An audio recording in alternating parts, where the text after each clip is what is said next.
it's going to be hot in America, and you've got Serbia that are renowned for their set pieces. How much has he been drilling you? Because it could be an absolutely vital tool going into the World Cup, but in this vital 2 weeks as well. Yeah, huge. I think obviously at the moment we're focused purely on Andorra. I think we'll look at Serbia more when that game's done, but from sort of what I've heard and know, I think Serbia will be an intimidating atmosphere, and I think now with sort of set pieces, it's become such a vital part of a game. I think everybody now pretty much has a set piece coach, and it's just those little sort of percent that might make the difference between sort of winning or losing. So something that we're set piece wise looking to improve on, and know that could be the difference when it comes to tournament football between sort of winning and losing games.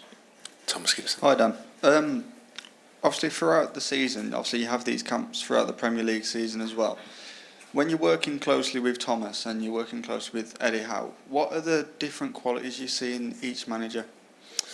I think probably just the amount of tactical work that goes into it. But so obviously I've worked with Eddie for 3 and a bit years now, and it's like relentless the way that he works, and sort of leaving no stone left unturned, or hopefully that's the same. Yeah, so there's like when we go in, I know exactly what I'm expected to do, and if we're the 9 times out of 10, if we do what we're asked to do, we tend to win the game. And it's the same with the manager. I think it's harder because we probably don't have that amount of time every single day that we get with managers at the club. So, but I think this has been a really good week. I think we've needed this week just to know and expect what the gaffer wants from us, and hopefully try and put that into practice in the game tomorrow. And just on a personal note for you obviously with Newcastle, you're going into a Champions League season, the World Cup's around the corner. You mentioned earlier about you feel good physically, you feel good mentally. Would you say this is the most confident you've felt in your career so far?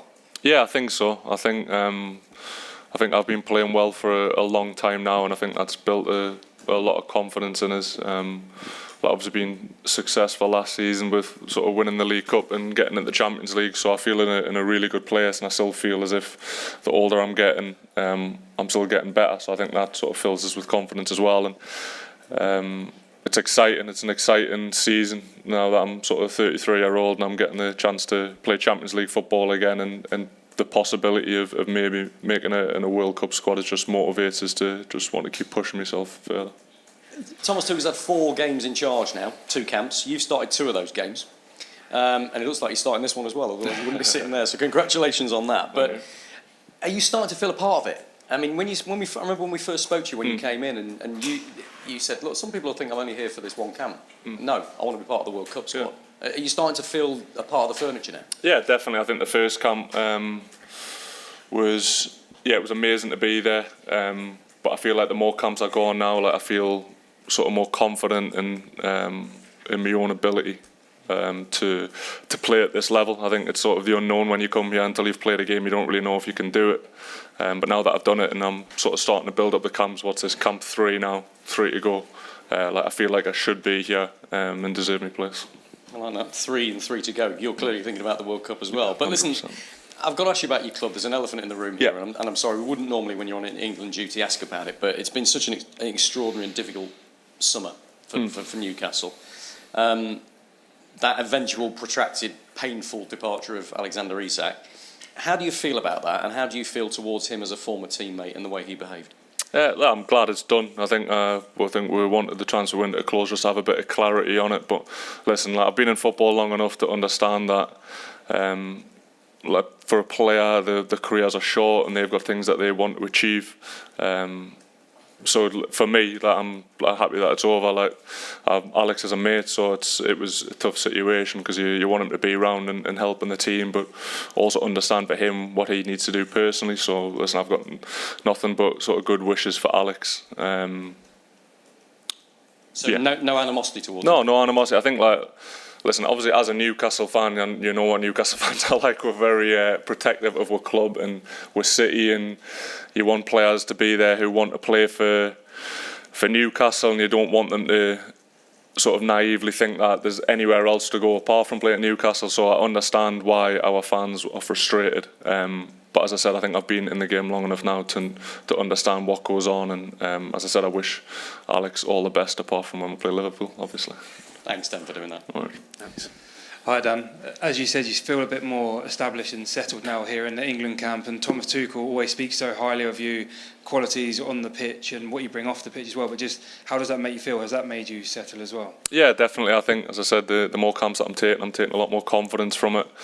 I feel like on a personal level I'm probably playing the best football that I've had in my career. I feel really good sort of physically, and I'm in a good place mentally where like I'm up for the challenge. And as I said before, my very first camp, like the World Cup was something that was not even close to being on my radar. But now that we're in camp 3 and building towards it, I just want to sort of try and implement what the gaffer's asking of me in the team, and just trying to sort of play as well as I can, so I keep getting picked for these camps.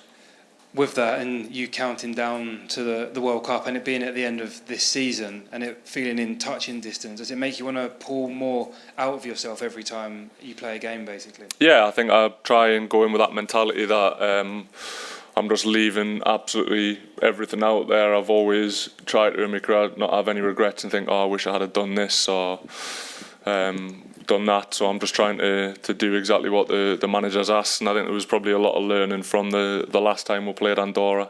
Maybe tactical things that we maybe didn't get quite right, or we could change a little bit, and even sort of from a mentality view, I think a lot of the lads are used to playing in these games where you're on the ball constantly and expected to dominate, and I'm probably not really used to that just with the teams that I've played for in the past and the games that I'm doing. So I think it's a mentality thing, whether we're playing Brazil or Argentina or Andorra. It's like I feel like the top teams, the mentality towards that game doesn't change. So I think that's something that we can